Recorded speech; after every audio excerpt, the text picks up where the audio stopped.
देखिए, last lecture में हमने पढ़ा था प्रिंसिपल क्वांटम नंबर। इसका थोड़ा सा रिकैप देख लेते हैं। प्रिंसिपल क्वांटम नंबर को हम किससे रिप्रेजेंट करते थे? एन से। और इसकी जो पॉसिबल वैल्यू थी वो all positive integer up to one से लेके इन्फिनिटी तक। ठीक।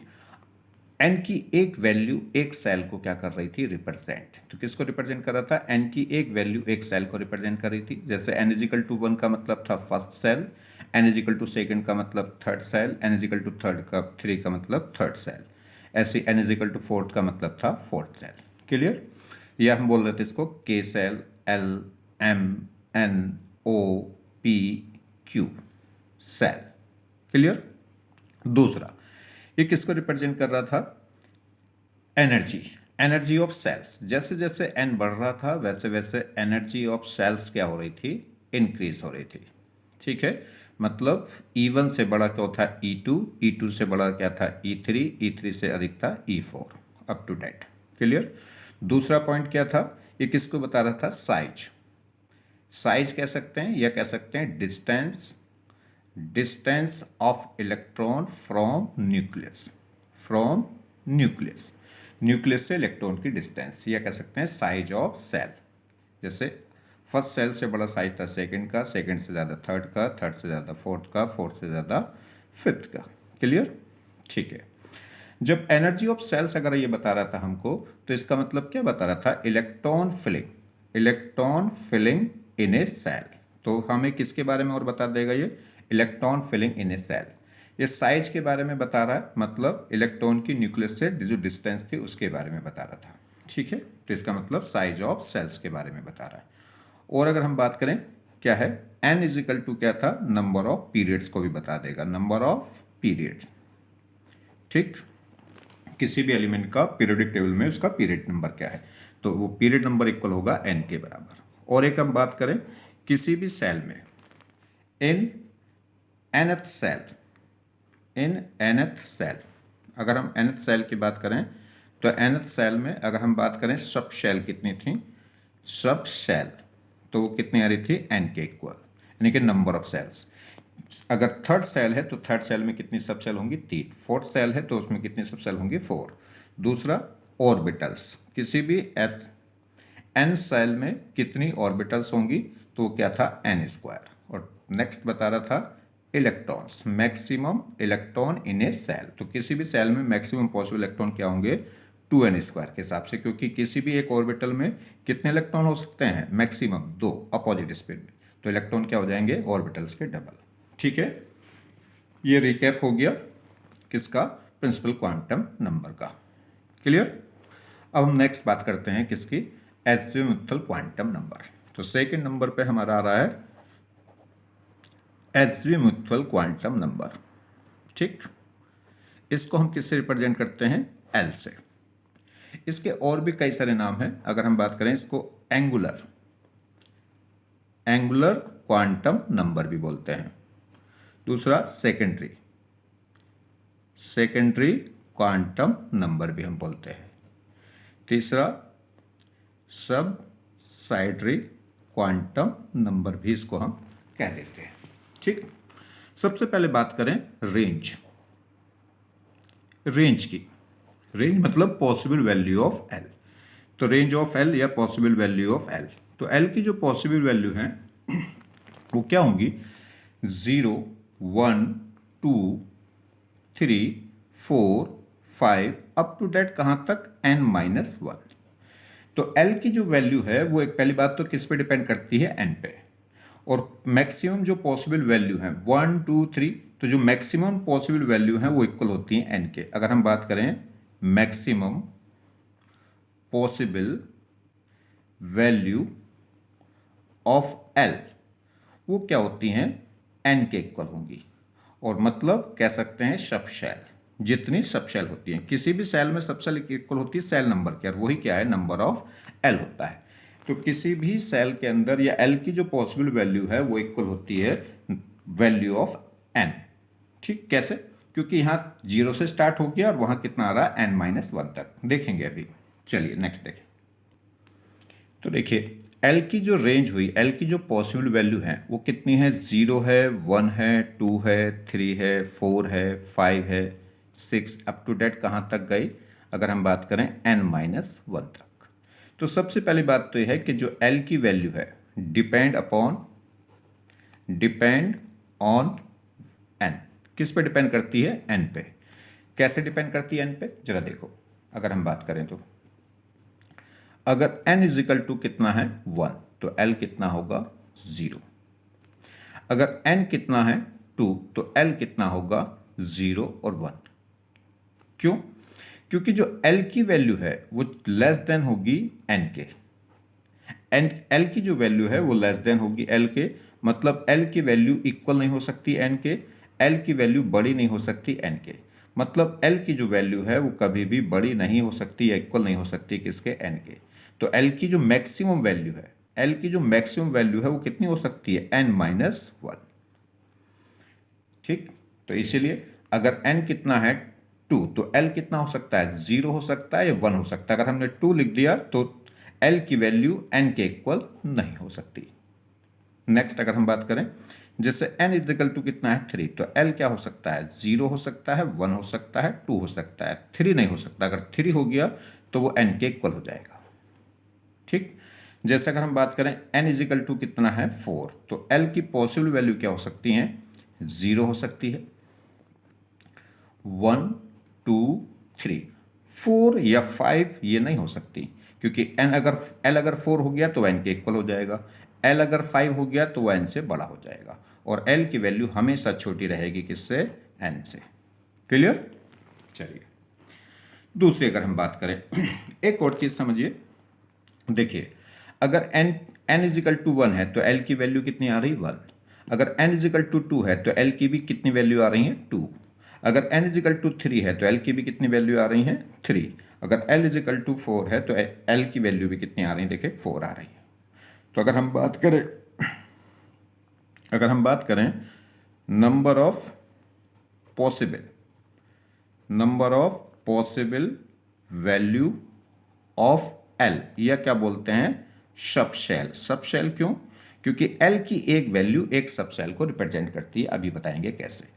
तो वो इक्वल होगा n, या बोल सकते हैं सेल नंबर, या क्या बोल सकते हैं, सेल नंबर। क्लियर? तो l की पॉसिबल वैल्यू कितनी होंगी, वो n के इक्वल होंगी, यानी कि सेल नंबर के इक्वल होंगी। और कहां से होगी, 0 से स्टार्ट होके कहां तक, ऑल इंटीजर नंबर लेंगे n-1 तक। और दूसरी बात अगर वो पूछे maximum possible value of l, तो वो क्या है, n-1, मतलब मैक्सिमम वैल्यू कितनी हो सकती है इसकी, n-1 तक। टोटल वैल्यू कितनी हो सकती है, ऐसे बात कहें total number of possible value, तो वो तो n के इक्वल होंगी। और l की मैक्सिमम वैल्यू कितनी हो सकती है, वो n-1 तक हो सकती है। जैसे n इजिकल टू कितना है, अगर हम बात करें n इजिकल टू 3 है तो l की टोटल वैल्यू तो कितनी होंगी, 3 होंगी। देखो 0 होगा, 1 होगा, 2 होगा, मगर इसकी l की जो मैक्सिमम वैल्यू है वो कितनी होगी, n-1। क्लियर? तो टोटल वैल्यू तो 3 है, मगर मैक्सिमम उन टोटल 3 वैल्यू में से मैक्सिमम पॉसिबल वैल्यू क्या होगी, n-1। क्लियर?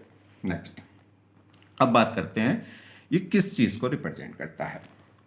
तो रिप्रेजेंटेशन, अगर हम बात करें रिप्रेजेंटेशन किसको रिप्रेजेंट करेगा, तो one value of l represent one subshell. l की एक वैल्यू एक सबसेल को रिप्रेजेंट करती है। कैसे?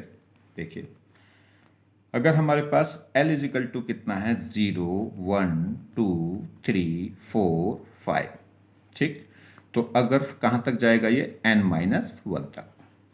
तो अगर l इजिकल टू 0 है तो इसका मतलब है s subshell, l equal to 1 है तो इसका मतलब है p subshell, l equal to अगर 2 है तो इसका मतलब है d सबशेल, और l इजिकल टू अगर 3 है तो इसका मतलब है f subshell, l equal to अगर 4 है तो g सबसेल, 5 है तो h सबसेल, अगर 6 है तो क्या हो गया, i।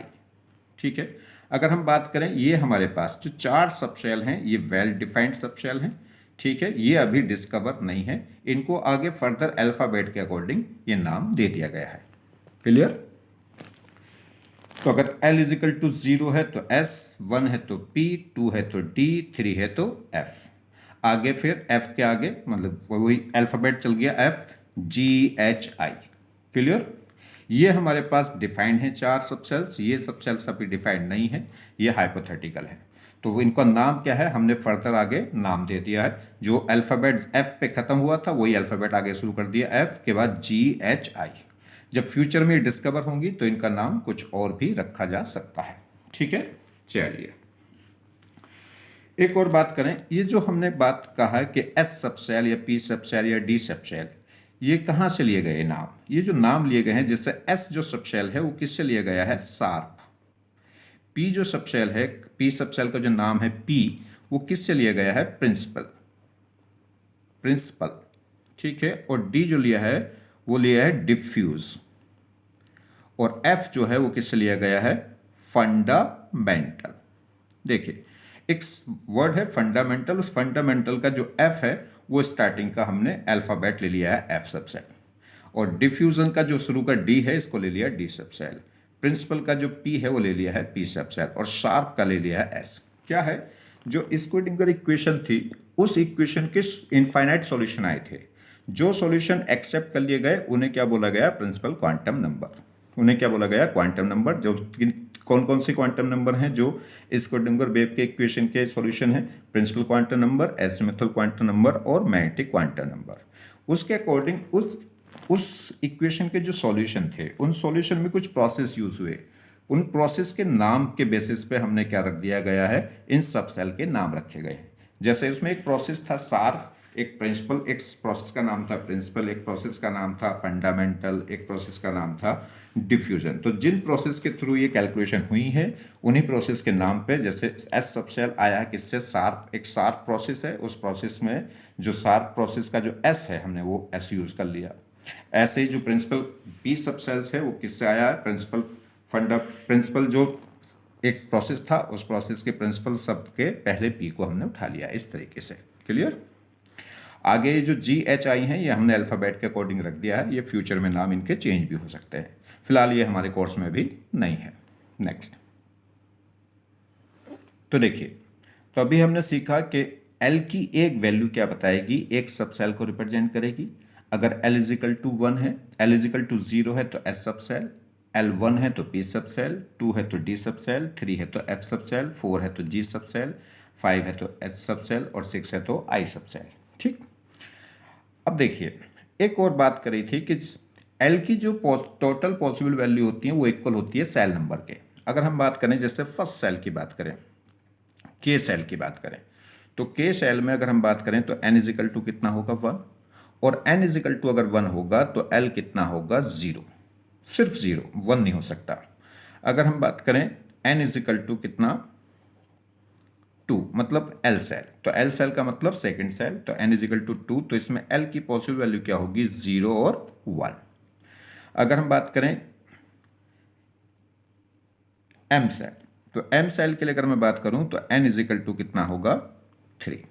और एन इजिकल टू 3 होगा तो इसके लिए एल की पॉसिबल वैल्यू क्या होंगी? 3 पॉसिबल वैल्यू होंगी, 0, 1 एंड 2। ठीक। अगर हम बात करें के सेल मतलब एन सेल, तो एन सेल के लिए एल इजिकल टू कितना हो जाएगा? 4, तो एल की पॉसिबल वैल्यू भी 4 होंगी, 0, 1, 2 और 3।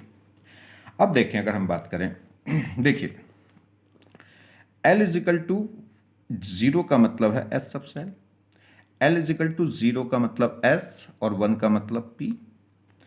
तो देखिए अगर फर्स्ट सेल की बात करें तो फर्स्ट सेल में एल इजिकल टू क्या आ रहा है? 0, और 0 का मतलब एस सबसेल, तो 1s पॉसिबल है, 1p, 1d, 1f या 1g या 1h, वो पॉसिबल नहीं होगी। तो पहली सेल में केवल एक ही सबसेल होगी और वो कौन सी होगी? s।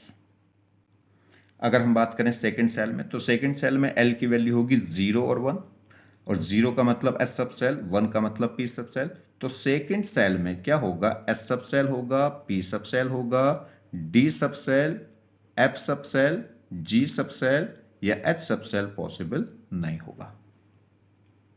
क्लियर?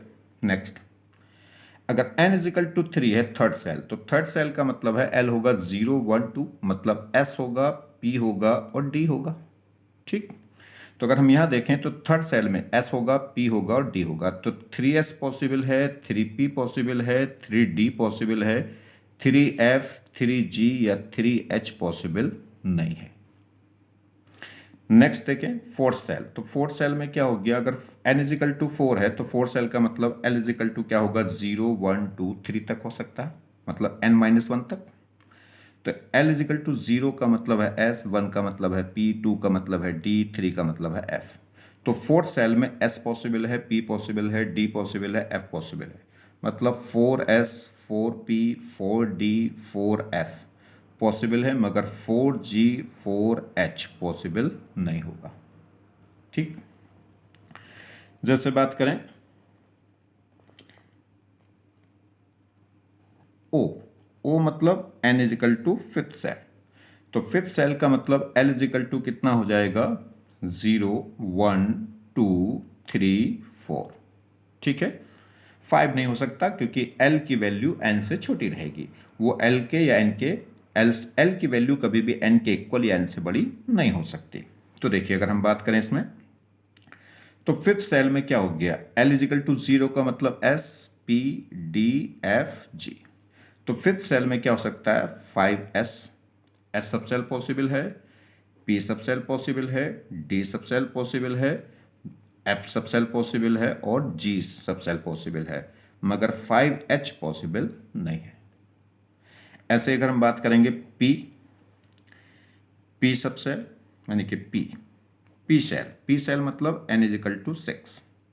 तो n इजिकल टू 6 में L इजिकल टू क्या हो जाएगा, तो L इजिकल टू क्या होगा, 0 1 2 3 4 5। 6 नहीं हो सकता, 5 तक जा सकता है, n-1 तक। तो L इजिकल टू 0 का मतलब है S, 1 का मतलब है P, 2 का मतलब है D, 3 का मतलब है F, 4 का मतलब है G और 5 का मतलब है H। तो अगर हम बात करें तो 6S पॉसिबल है, 6P पॉसिबल है, 6D पॉसिबल है, 6F पॉसिबल है, 6 अगर हम बात करेंगे तो 6G पॉसिबल है, 6H भी पॉसिबल है, मगर 6I पॉसिबल नहीं होगा।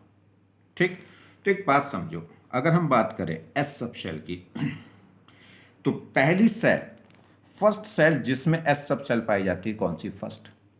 तो अगर हम बात करें S सब सेल कहां से स्टार्ट हो जाएगी, पहली सेल से। P सब सेल कहां से स्टार्ट होगी, सेकंड सेल से। और D सब सेल कहां से स्टार्ट होगी, थर्ड सेल से। अगर हम बात करें F सब सेल कहां से स्टार्ट होगी, फोर्थ सेल से। और हम बात करें G सब सेल की तो कहां से स्टार्ट होगी, फिफ्थ सेल से। और अगर हम H की बात करें तो कहां से स्टार्ट हो जाएगी, सिक्स सेल से। तो ये बात ध्यान रखेंगे कि ऐसी पहली सेल जिसमें G सब सेल पाई जाती है कौन सी है, फिफ्थ। तो देखो, तो ये पॉइंट आपको ध्यान रखना है, क्या, अगर S सब cell S, P, D, F, G, H और I।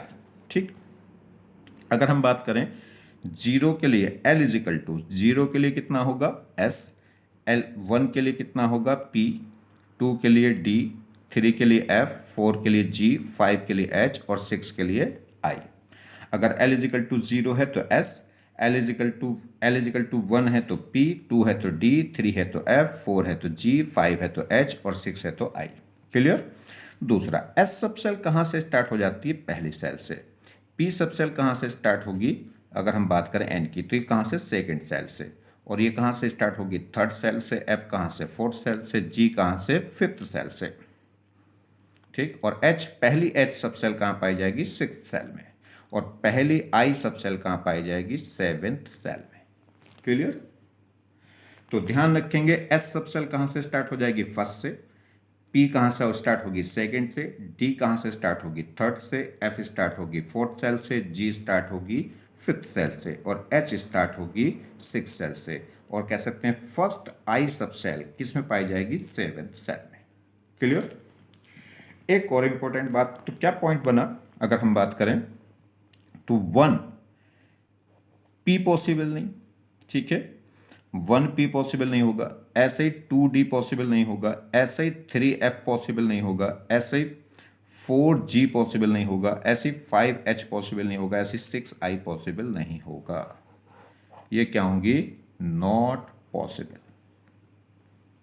ठीक, यहीं से इंपॉर्टेंट क्वेश्चन बनता है। आप ध्यान रखेंगे कि 1p एग्जिस्ट नहीं करेगी, 2d पॉसिबल नहीं होगी, 3f पॉसिबल नहीं होगी, 4g पॉसिबल नहीं होगी, 5h पॉसिबल नहीं होगी। ठीक है, और क्या होगा, 6i पॉसिबल नहीं होगी। क्यों? क्योंकि p कहाँ से स्टार्ट होती है, सेकंड सेल से, d कहाँ से स्टार्ट होती है, थर्ड सेल से, f कहाँ से स्टार्ट होती है, फोर्थ सेल से, g कहाँ से स्टार्ट होती है, फिफ्थ सेल से, h कहाँ से होती है, सिक्स सेल से, i कहाँ से होगी, i कहाँ से होगी, सेवेंथ सेल से। ठीक, और एक तरीके से समझ लीजिए, क्योंकि इसी पे क्वेश्चन इसमें बनता है कि कौन सी ऑर्बिटल एग्जिस्ट करती है, कौन सी नहीं।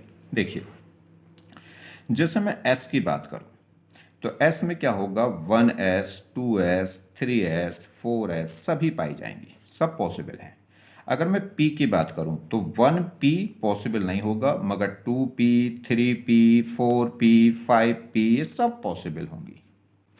अगर मैं बात करूं d की तो 1d नहीं होगा, 2d नहीं होगा, d कहाँ से स्टार्ट होगा, 3 से, तो 3d, 4d, 5d ये सब आगे पॉसिबल होंगी।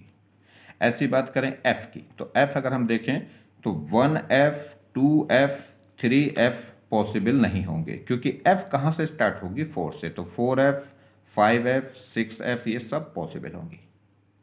तो s स्टार्ट हो जाएगी 1 से और सभी सेल में पाई जाएगी, p स्टार्ट होगी सेकंड से और उसके आगे सब सेलों में पाई जाएगी, d स्टार्ट होगी थर्ड सेल से और थर्ड से स्टार्ट होकर आगे सभी सेलों में पाई जाएगी, f कहाँ से स्टार्ट होगी, फोर्थ सेल से और उसके बाद सभी में पाई जाएगी। ऐसी g कहाँ से स्टार्ट होगी, फिफ्थ सेल से और फिफ्थ के आगे सब में पाई जाएगी। यानी कि 1g, 4g, 1g, 2g, 3g, 4g exist नहीं करेंगी। कहाँ एग्जिस्ट करेगी g, पहली g कहाँ एग्जिस्ट करेगी, फिफ्थ सेल में।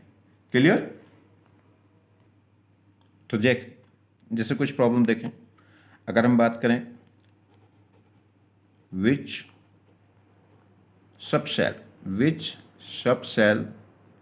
does not exist, जैसे बात कर लें 1p, 2d, 3f, 4g, ये आंसर हो गया ऑल ऑफ दिस। तो आंसर क्या हो जाएगा, ऑल ऑफ दिस। इनमें से कोई सी भी एग्जिस्ट नहीं करेगी। कैसे? 1p एग्जिस्ट नहीं करेगी क्योंकि p कहां से स्टार्ट होती है, सेकंड से। 2d एग्जिस्ट नहीं करेगी क्योंकि कहां से स्टार्ट होती है, ये थर्ड सेल से। 3f एग्जिस्ट नहीं करेगी क्योंकि किससे स्टार्ट होती है, 4 से। 4g एग्जिस्ट नहीं करेगी क्योंकि कहां से g स्टार्ट होती है, 5 से। क्लियर? अगर आपसे कोई पूछने लगे कि 1p एग्जिस्ट क्यों नहीं करेगी, तो देखिए, अगर मैं बात करूं 1 बता रहा सेल नंबर, तो n इजिकल टू कितना हो गया, 1, और p हमें क्या बताएगा, सब सेल, और p सब सेल के लिए l की वैल्यू कितनी होगी, 1, और n और l की वैल्यू इक्वल नहीं हो सकती। l हमेशा छोटा रहेगा n से, l कभी भी इक्वल नहीं हो सकता n के, l कभी भी बड़ा नहीं हो सकता n से। और इसमें क्या हो गया, l और n की वैल्यू क्या आ रही है, सेम आ रही है, तो ये पॉसिबल नहीं है। जैसे क्वेश्चन पूछ ले कि 3f पॉसिबल क्यों नहीं है, तो देखिए 3f के लिए अगर n की बात करूं, थर्ड सेल है, तो n इजिकल टू कितना हो गया, 3। f सब सेल के लिए l की वैल्यू कितनी हो जाएगी, 3। और इसमें क्या हो गया, n और l इक्वल हो गए, जो इम्पॉसिबल है, इसलिए ये पॉसिबल नहीं होगा। क्लियर? नेक्स्ट अगर हम बात करें, जैसे क्वेश्चन, विच सब सेल डज नॉट एग्जिस्ट, इनमें से कौन सी सब सेल एग्जिस्ट नहीं करेगी, 1g, 2g, 3g, 4g, ये आंसर हो गया ऑल। तो आंसर क्या आएगा, ऑल, क्योंकि पहली g कहां से स्टार्ट करेगी, पहली g स्टार्ट होगी फिफ्थ सेल से, तो फर्स्ट सेल में g नहीं पाई जाएगी, सेकंड सेल में g नहीं पाई जाएगी, थर्ड सेल में g नहीं पाई जाएगी, फोर्थ सेल में g नहीं पाई जाएगी, तो इनमें से कोई सी भी एग्जिस्ट नहीं करेगी। क्लियर? देख लीजिए रिजल्ट भी। अगर हम बात करें n की वैल्यू इसमें कितनी है, 1, और l की वैल्यू इसमें कितनी होगी, अगर हम बात करें, देखिए s के लिए 0, p के लिए l की वैल्यू कितनी हो गई, 1, d के लिए 2, f के लिए 3, g के लिए कितनी होगी, 4। तो g के लिए l की वैल्यू हो गई 4, तो n इसमें क्या है, l बड़ा हो गया n से, जो इम्पॉसिबल है। यहाँ देखें n कितना है 2, l कितना है 4, तो ये भी पॉसिबल नहीं हो सकता, इसमें भी l क्या होगी n से बड़ा। ठीक, 3g की बात करें तो n कितना है 3, l कितना है, l कितना होगा 4, तो यहाँ पे भी क्या हो गया, l की वैल्यू n से बड़ी हो रही जो इम्पॉसिबल है। ठीक, इसमें बात करें तो n कितना है 4 और g के लिए l कितना होगा 4, और यहाँ पे l और n इक्वल आ गया जो इम्पॉसिबल है। नेक्स्ट प्रॉब्लम, विच सबशेल एग्जिस्ट, इनमें से कौन सी सबसेल एग्जिस्ट करेगी। तो अगर हम बात करें जैसे 1f, 2f, 3f और 4f, तो आंसर क्या हो जाएगा 4f। f सबसेल कहाँ पाई जाती है, f सबसेल देखिए s होती है फर्स्ट से, p स्टार्ट हो जाती है सेकंड से, d स्टार्ट होती है थर्ड से, और f कहाँ से स्टार्ट हो जाएगी 4 से, तो 4f एग्जिस्ट करेगी, ये एग्जिस्ट नहीं करेंगी। क्लियर। नेक्स्ट अगर हम बात करें which subshell does not exist, इनमें से कौन सी सेल एग्जिस्ट नहीं करेगी। अगर हम बात करें 1s, 2p, 3d, 4f, ये ऑप्शन ले लें, ऑल आर एग्जिस्ट, तो आंसर क्या हो जाएगा ऑल आर एग्जिस्ट। s 1 से स्टार्ट हो जाती होगी, p सेकंड से स्टार्ट हो जाएगी होगी, d कहाँ से स्टार्ट हो जाएगी 4 से होगी, और f कहाँ से स्टार्ट हो जाएगी 4 से, तो ये सारी की सारी क्या है पॉसिबल है, all are exist. Clear. Next बात करें जो l है वो tales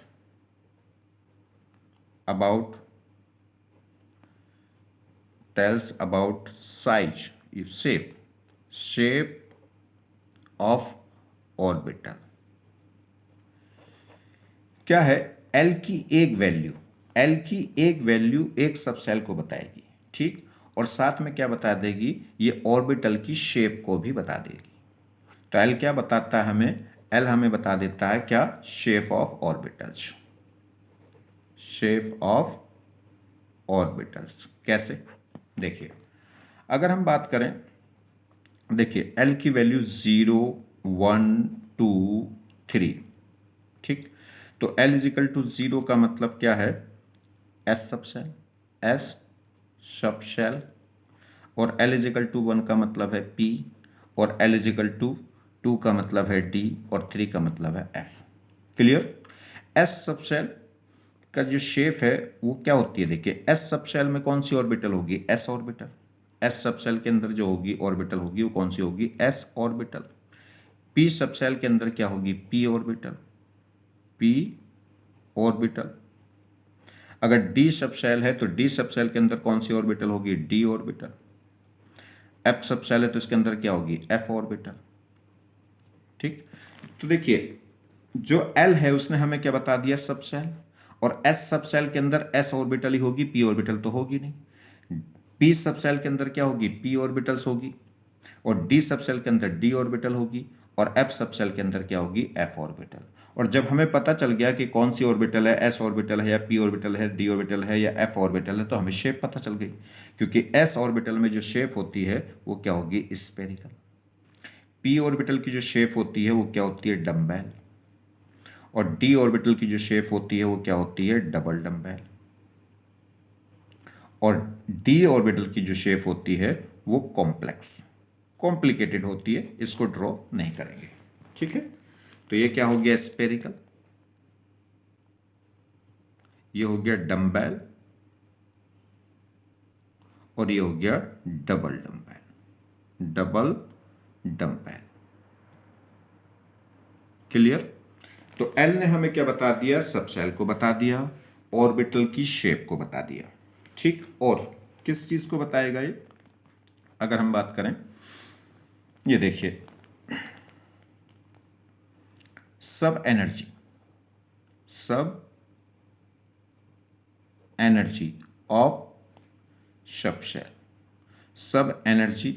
of subshell in a shell, किसी भी सेल के अंदर जो सबसेल होती हैं उनकी सब एनर्जी, मतलब समझिए, जैसे अगर हम बात करें, हमारे पास ये न्यूक्लियस है, न्यूक्लियस में ये फर्स्ट सेल, ये मान लीजिए सेकंड सेल, ये मान लीजिए थर्ड सेल, ये फर्स्ट सेकंड थर्ड, इस टाइप से फोर्थ। ठीक, अब इस सेल में भी क्या होगा, अगर हम किसी पर्टिकुलर सेल की बात करें तो इसमें ये एन, ये पी, देखिए एक एस, ये जैसे एन एस, ये एन पी, ये एन डी, ये एन एफ। तो कुल अगर हम बात करें, किसी भी ये न्यूक्लियस है, इस न्यूक्लियस में ये कोई पर्टिकुलर सेल है, इस पर्टिकुलर सेल में पहले एस सब सेल होगी, फिर पी सब सेल होगी, फिर डी सब सेल होगी, फिर एफ सब सेल होगी। ठीक, ये कहलाएगी एन एस, ये कहलाएगी एन पी, ये कहलाएगी एन डी, ये कहलाएगी एन एफ। तो जिसका डिस्टेंस न्यूक्लियस के नज़दीक होगा उस पर न्यूक्लियस की अट्रैक्शन क्या होगी, ज़्यादा। पी पे न्यूक्लियस की अट्रैक्शन थोड़ी कम होगी, डी पे और कम होगी, और एफ पे और भी कम होगी। तो अगर हम बात करें क्लोसेस्ट की,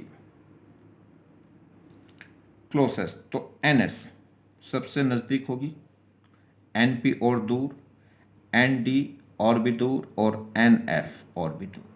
तो अगर क्लोसेस्ट की बात करें तो सबसे नज़दीक न्यूक्लियस के कौन होगी, एन एस। किसी भी पर्टिकुलर सेल की एस की डिस्टेंस कम होगी, पी और दूर होगी, डी और दूर होगी, और एफ और दूर होगी, और जो जितनी दूर है उस पर अट्रैक्शन उतना कम, तो एनर्जी उसकी क्या हो जाएगी, ज़्यादा। तो सब एनर्जी की अगर हम बात करें किसी पर्टिकुलर सेल में, तो क्या होगा, एन एस से ज़्यादा एनर्जी होगी एन पी की, एन पी से ज़्यादा होगी एन डी की, एन डी से ज़्यादा होगी एन एफ की। मतलब जैसे जैसे क्या होगा, रेडियस क्या होगी, बढ़ेगी, डिस्टेंस जैसे से बढ़ेगी वैसे वैसे अट्रैक्शन फोर्स क्या होगा, कम, तो एनर्जी क्या होगी, ज़्यादा। या उल्टा कह लो, डिस्टेंस जितनी कम होगी उतनी अट्रैक्शन फोर्स क्या होगी, ज़्यादा, उतनी एनर्जी क्या हो जाएगी, कम। ठीक, तो किसी भी, तो अगर हमने देखा कि फर्स्ट सेल से ज़्यादा एनर्जी थी सेकंड सेल की, सेकंड सेल से ज़्यादा एनर्जी है थर्ड सेल की, थर्ड से ज़्यादा है किसकी, फोर्थ सेल की। मगर किसी पर्टिकुलर सेल के अंदर जो सब सेल होंगी एस पी डी एफ, उनमें जो एनर्जी है तो एस से ज़्यादा पी की, पी से ज़्यादा डी की, डी से ज़्यादा एफ की। जो जितनी दूर होती जाएगी उसकी एनर्जी उतनी अधिक होती जाएगी। यही सेल के लिए है और यही सब सेल के लिए है। क्लियर। अब देखिए, हमने ये पढ़ा था, जैसे किसी भी एटम के अंदर, कोई भी एटम था अगर हम बात करें, तो एटम में क्या था, एटम में सेल थी। ठीक, सेल के अंदर क्या थी, सब सेल, सेल के अंदर क्या थी, सब सेल, और सब सेल के अंदर क्या थी, ऑर्बिटल्स, और ऑर्बिटल्स के अंदर क्या थे, maximum 2 electrons in opposite spin. Clear.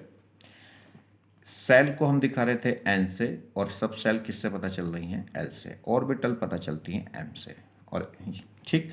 तो अगर हम बात करें किसी भी सेल के अंदर, एन सेल के अंदर कितनी सब सेल थी, एन। किसी भी सेल के अंदर कितनी ऑर्बिटल थी, एन स्क्वायर। ठीक, और किसी भी सेल के अंदर कितने मैक्सिमम इलेक्ट्रॉन थे, वो था 2n स्क्वायर। क्लियर। ऐसे अगर हम बात करें, अब किसी सब सेल में कितनी ऑर्बिटल्स होंगी, ये तो था सेल के अंदर कितनी ऑर्बिटल होंगी, वो n स्क्वायर। सेल के अंदर कितने इलेक्ट्रॉन होंगे, वो 2n स्क्वायर। अब बात कर रहे हैं किसी भी सब सेल में कितनी ऑर्बिटल्स होंगी, तो वो होंगी कितनी, 2l+1, जहां l क्या है, एज़िमुथल क्वांटम नंबर, यानी कि l की एक वैल्यू एक सब सेल को क्या करती है, रिप्रेजेंट। अगर हम बात करें किसी भी सब सेल में कितने इलेक्ट्रॉन होंगे, तो जितनी ऑर्बिटल हैं उसका ट्वाइस, तो 2 × 2l+1। क्लियर। कैसे, जरा देखिए, जैसे हम बात कर लेते हैं किसके लिए, बात करते हैं के सेल, फिर बात करेंगे एल सेल की, फिर बात करेंगे एम सेल की, और फिर बात करेंगे एन सेल की। ठीक, चलिए, तो के सेल मतलब n = 1। अगर n = 1 है तो उसके लिए l = कितना होगा, 0, और l = 0 का मतलब है क्या हो गया, S सब सेल। तो इसके अंदर ऑर्बिटल कितनी होंगी, ऑर्बिटल होंगी 2l+1। तो कितना आ गया, देखिए 2l+1 रखिए जरा, l की वैल्यू 0 रख दो तो कितनी आएगी, एक ऑर्बिटल, एक ऑर्बिटल। और कितने इलेक्ट्रॉन हो जाएंगे जी, इसका ट्वाइस कर दो तो 2 इलेक्ट्रॉन्स। तो s सब शेल के अंदर एक तो ऑर्बिटल होगी और एक ऑर्बिटल में कितने इलेक्ट्रॉन आएंगे, 2। चलिए अगर हम बात करें एल सेल, एल सेल का मतलब सेकंड सेल, तो सेकंड सेल है तो एल कितना होगा, 0 होगा और 1 होगा। ठीक, अगर हम बात करें एल 0 है तो इसका मतलब हो गया एस सब शेल, और एल इजिकल टू 1 है तो इसका मतलब हो गया पी सब शेल। इसके लिए एल इजिकल टू 0 के लिए अगर मैं क्या निकालूं, ऑर्बिटल्स, तो ऑर्बिटल्स कैसे आएंगी, 2l+1 रखिए जी। एल की वैल्यू 0 रखेंगे तो अभी हमने देखा कितनी ऑर्बिटल आ गई थी, एक ऑर्बिटल, 1 ऑर्बिटल। तो कितनी ऑर्बिटल आई थी, 1। और इलेक्ट्रॉन की बात कर लेंगे तो कितने हो जाएंगे, 2, क्योंकि एक ऑर्बिटल में कितने इलेक्ट्रॉन आएंगे, 2। बात करें किसकी, पी सेल की, तो पी सेल के लिए एल की वैल्यू कितनी हो गई, 1। तो इसके अंदर ऑर्बिटल कितनी होंगी, रख दीजिए इसमें, एल की जगह कितना रख दें आप, 1। तो कितना आ जाएगा, 3 ऑर्बिटल्स। और 3 ऑर्बिटल में कितने इलेक्ट्रॉन होंगे, 6। तो टोटल अगर सेकंड सेल में हम इलेक्ट्रॉन देखें तो कितना आ जाते हैं, 8। और यही होने भी चाहिए कि सेकंड सेल में कितने इलेक्ट्रॉन थे, 8। फर्स्ट सेल में मैक्सिमम इलेक्ट्रॉन कितने थे, 2। ठीक, अगर हम बात करें एम सेल की, एम सेल का मतलब है थर्ड सेल, और थर्ड सेल का मतलब क्या है कि एल कितना होगा, 0 होगा या 1 होगा या 2 होगा। क्लियर, तो देखिए एम इजिकल, अगर एल इजिकल टू 1 है तो इसमें क्या होगा, एस सब सेल, और एल इजिकल टू 1 का मतलब होगा पी सब सेल, और एल इजिकल टू 2 का मतलब होगा डी सब सेल। अगर हम बात करें एल इजिकल टू 0 के लिए ऑर्बिटल कितनी होंगी, ऑर्बिटल कैसे निकलेंगे, ऑर्बिटल निकलेंगी 2l+1 से। तो एल की वैल्यू 0 रखेंगे तो एक ऑर्बिटल, एल की वैल्यू 1 रखेंगे यहाँ पे तो कितना आएगा, 3 ऑर्बिटल्स। ठीक, और अगर एल की वैल्यू यहाँ पे 2 रखेंगे तो कितनी ऑर्बिटल्स आएंगी, 5। इसलिए एस सब सेल में एक ऑर्बिटल होती है, पी सब सेल में 3 ऑर्बिटल होती हैं, और डी सब सेल में कितनी ऑर्बिटल होंगी, 5। 2 इलेक्ट्रॉन इसमें आ जाएंगे, 6 इलेक्ट्रॉन इसमें आ जाएंगे, और 10 इलेक्ट्रॉन इसमें आएंगे, क्योंकि एक ऑर्बिटल में 2 इलेक्ट्रॉन आ सकते हैं मैक्सिमम। तो इसमें 3 ऑर्बिटलों में मैक्सिमम इलेक्ट्रॉन कितने आएंगे, 6। ऐसे ही अगर हम बात करें डी सब सेल में तो मैक्सिमम इलेक्ट्रॉन कितने आएंगे, 10। तो अगर हम बात करें थर्ड सेल में, तो थर्ड सेल में टोटल इलेक्ट्रॉन अगर हम बात करें तो कितने होंगे, वो कितने हो जाएंगे, 18। थर्ड सेल में टोटल ऑर्बिटल्स की बात करें तो देखो कितनी हो जाएंगी, 9, यानी कि होनी भी चाहिए n² के अकॉर्डिंग।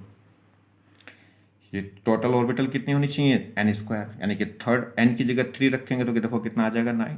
और इलेक्ट्रॉन कितने होने चाहिए, 2n² के हिसाब से, किसमें, सेल में। तो आप समझो इस बात को कि क्या हो गया, अगर हमारे पास क्या है, L इजिकल टू 0 तो इसका मतलब है S सब सेल, और S सब सेल में क्या होगा, S सब सेल, और S सब सेल में केवल एक ऑर्बिटल होती है। अगर हम बात करें L इजिकल टू कितना, 1, तो इसका मतलब होगा P सब सेल, और P सब सेल में कितनी ऑर्बिटल हो जाएंगी, 3। ऑर्बिटल किससे आ रही हैं, 2l+1। तो L की जगह 1 रखेंगे तो कितना आ जाएगा, 3। L की जगह 0 रखेंगे तो कितना आ जाएगा, 1। ऐसे अगर हम बात करें डी सब सेल की, तो डी सब सेल में कितनी ऑर्बिटल हो जाएंगी, अगर हम बात करें तो देखिए एल डी के लिए क्या होगा, एल इजिकल टू कितना होगा, 2। तो एल इजिकल टू 2 रखिए जरा, किसमें, 2l+1 में आप एल की जगह क्या रख दो, 2। तो कितना आएगा, ये आ जाएगा कितना, 5। 1 2 3 4 5। क्लियर, तो ये क्या कहलाएगी, डी सब सेल, डी सब सेल। तो एक डी सब सेल में मैक्सिमम कितने इलेक्ट्रॉन आएंगे, 10।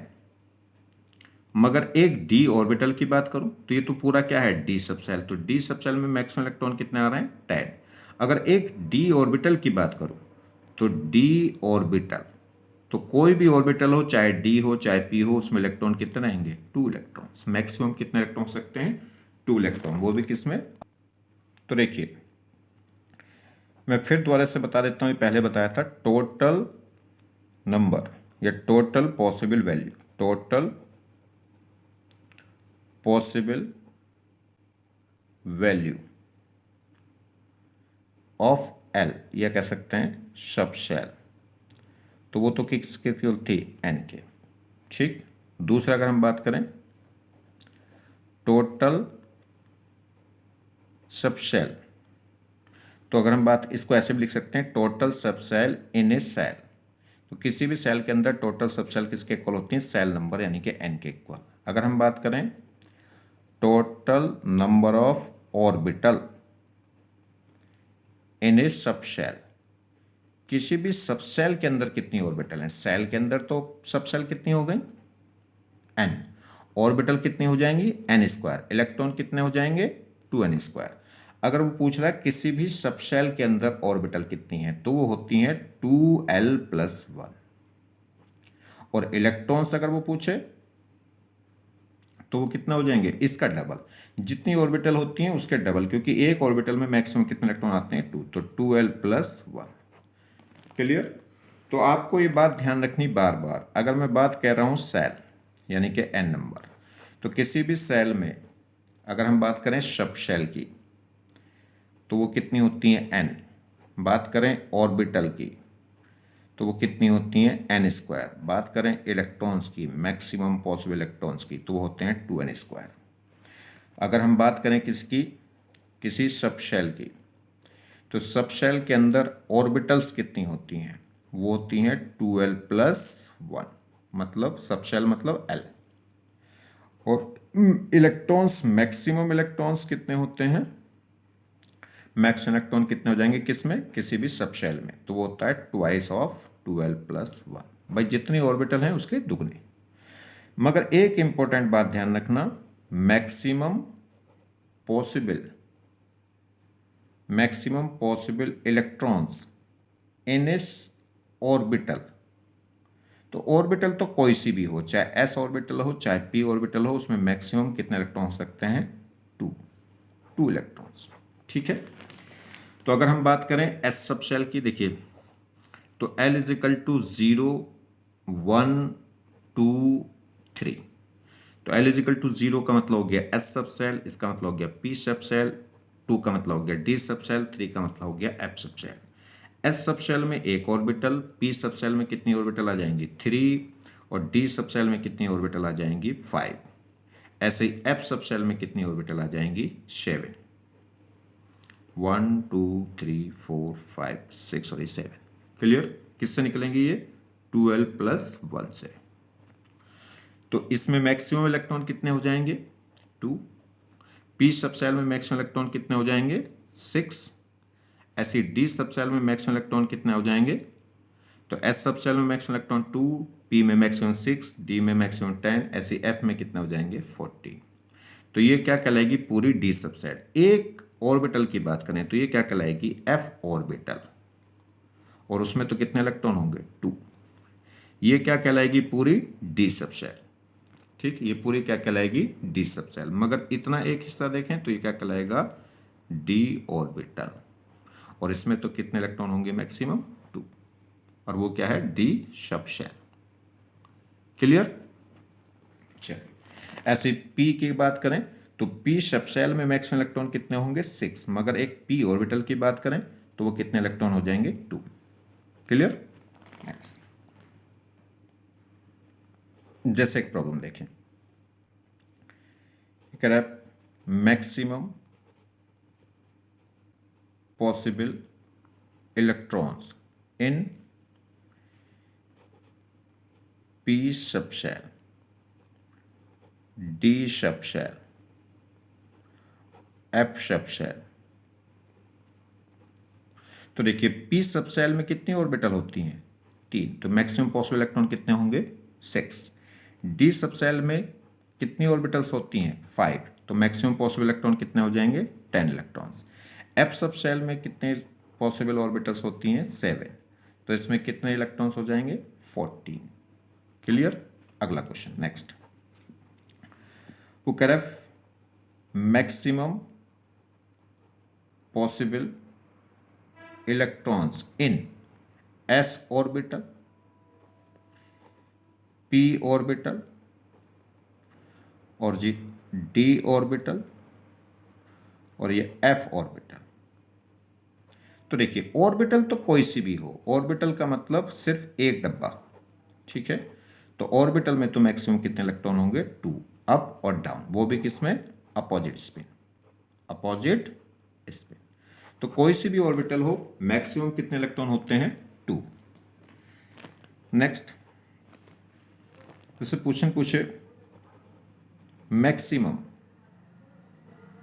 Possible electrons in p shell, p subshell और p ऑर्बिटल, ठीक। तो p सेल, देखिए p सेल का कैसे पता चलेगा, अगर हम बात करें K L M N O P Q, ये तो सेल होती हैं। तो ये first, second, third, fourth, fifth, six, seven, तो p सेल कौन सी सेल है, 6 सेल है। और किसी भी सेल में मैक्सिमम पॉसिबल इलेक्ट्रॉन कितने होते हैं, 2n स्क्वायर के हिसाब से। तो यहाँ n कितना हो गया, 6, तो 6 का स्क्वायर करेंगे 72 इलेक्ट्रॉन्स। तो p सेल में मैक्सिमम इलेक्ट्रॉन कितने होंगे, 72। बात करें p सेल, तो p सब सेल, तो p सब सेल में कितनी ऑर्बिटल होती हैं, 3। तो ये पूरी क्या कहलाएगी, p सब सेल। तो इसमें कितने इलेक्ट्रॉन हो जाएंगे, मैक्सिमम 6। बात कर रहा है p ऑर्बिटल, तो p ऑर्बिटल तो ये एक पार्ट है, और p ऑर्बिटल में मैक्सिमम इलेक्ट्रॉन कितने हो जाएंगे, 2। क्लियर। नेक्स्ट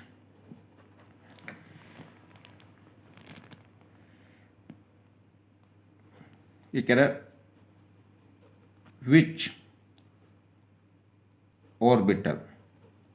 ऑर्बिटल हैज ये have same maximum possible electrons as subshell. कौन सी ऑर्बिटल ऐसी है जिसमें इलेक्ट्रॉन उसी के सब शेल के इक्वल होते हैं। ऑप्शन है एस सब शेल या S orbital, P orbital, D orbital और एफ ऑर्बिटल। तो कौन सा आंसर हो गया, एस। अगर हम बात करें एस सब शेल की, तो एस सब शेल में ऑर्बिटल भी एक ही है, तो एस सब शेल में भी 2 इलेक्ट्रॉन और एस ऑर्बिटल में भी क्या है, 2 इलेक्ट्रॉन। तो ऐसी ऑर्बिटल कौन सी ऑर्बिटल है जिसमें उसके सब शेल के इक्वल इलेक्ट्रॉन होते हैं, तो एस ऑर्बिटल। एस ऑर्बिटल में भी 2 इलेक्ट्रॉन और एस सब शेल में भी क्या होंगे, 2 electrons. Clear. Next which quantum number give क्या है, या टेल्स अबाउट शेप या इलेक्ट्रॉन क्लाउड्स या कहें electron density, shape of orbitals या कहें शेप ऑफ इलेक्ट्रॉन क्लाउड या इलेक्ट्रॉन डेंसिटी अराउंड न्यूक्लियस, ठीक।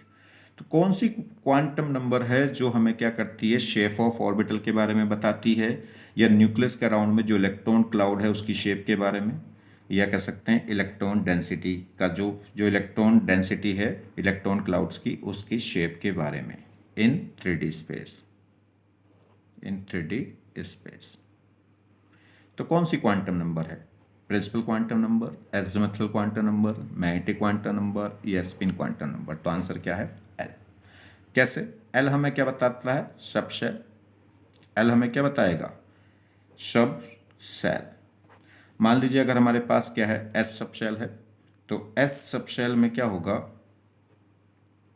एस सब शेल है तो एस सब शेल में क्या होगा, एस ऑर्बिटल, और एस ऑर्बिटल की शेप क्या होगी, एस ऑर्बिटल, और एस ऑर्बिटल की शेप क्या होती है, स्फेरिकल,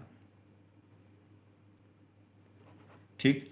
तो जब हमें एज़िमुथल क्वांटम नंबर क्या बता देगी, सब सेल को बता देगी, तो सब सेल के अंदर सेल पता चल जाएगा, और सेल पता चल जाएगा तो उसका साइज पता चल जाएगा, या शेप पता चल जाएगी, साइज नहीं, साइज तो कौन बताती है? Principal quantum number.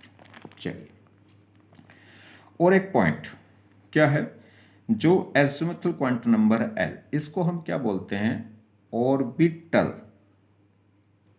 Angular momentum. Orbital angular momentum quantum number भी इसको हम क्या करते हैं? बोलते हैं। आल्सो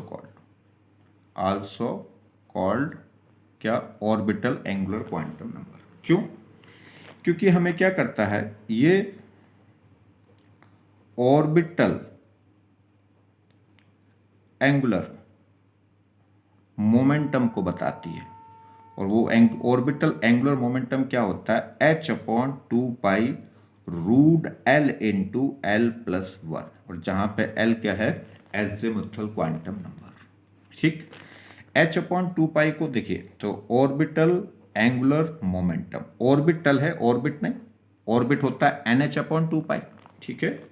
ऑर्बिटल एंगुलर मोमेंटम तो किससे पता चलता है? h/2 root L into L plus one, जहां एल क्या है? Azimuthal quantum number. तो जो ऑर्बिटल एंगुलर मोमेंटम होगा वो h/2 root L into L plus one, या h/2 को हम लिख देते हैं h bar root L into L plus one.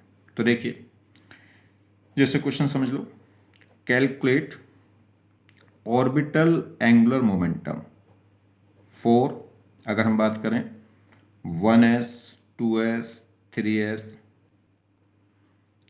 Up to date subshell. ठीक, तो हमें s से मतलब है, s सब शेल है, क्योंकि इस 1 2 3 से तो कोई मतलब नहीं है, क्योंकि s सब शेल है, चाहे 1s हो, चाहे 2s हो, चाहे 3 हो। s सब शेल के लिए l की वैल्यू कितनी होगी? 0, और l की वैल्यू 0 होगी तो ऑर्बिटल एंगुलर मोमेंटम क्या होगा? h/2 रूट एल क्या है? 0 इंटू 0 प्लस वन, तो ये कितना आ गया? 0। तो ऑर्बिटल एंगुलर मोमेंटम क्या होगा? Orbital angular momentum s subshell के लिए हमेशा क्या रहेगा? 0, क्योंकि s सब शेल के लिए l की वैल्यू क्या होगी? 0, और ये 0 आते क्या हो जाएगा? ओवरऑल 0। इससे मतलब नहीं है चाहे 1s हो, चाहे 2s हो, चाहे 3, हमें सिर्फ मतलब है s से। क्लियर? दूसरा, नेक्स्ट ऐसे हम बात कर लें किसके लिए? पी सब शेल। किसके लिए बात कर लें?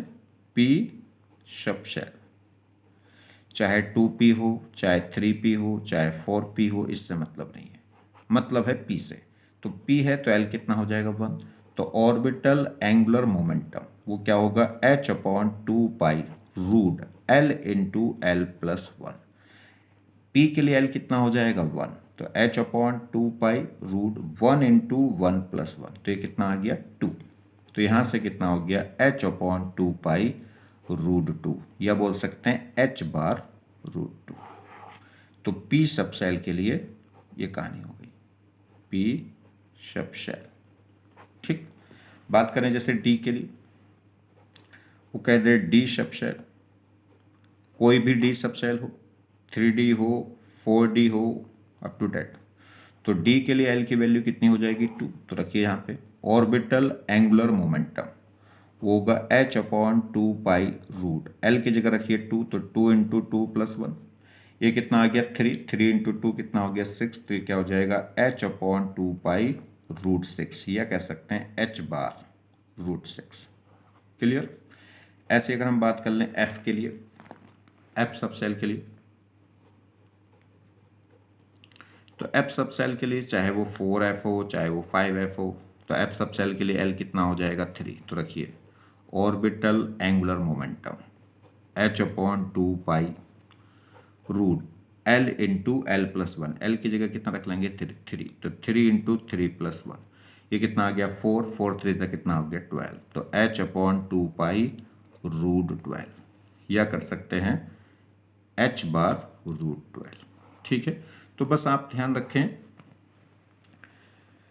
क्या जी, तो जो ऑर्बिटल एंगुलर मोमेंटम, ऑर्बिट नहीं, ध्यान रखना ऑर्बिटल, तो ऑर्बिटल एंगुलर मोमेंटम अगर s के लिए बात करें तो 0, p के लिए कितना हो जाएगा? h बार रूट 2, d के लिए बात करें तो h बार रूट 6, और f के लिए बात करें तो h बार रूट 12। ठीक है, आज का लेक्चर यहीं समाप्त करते हैं। ठीक। Thank you. ठीक है, थैंक यू।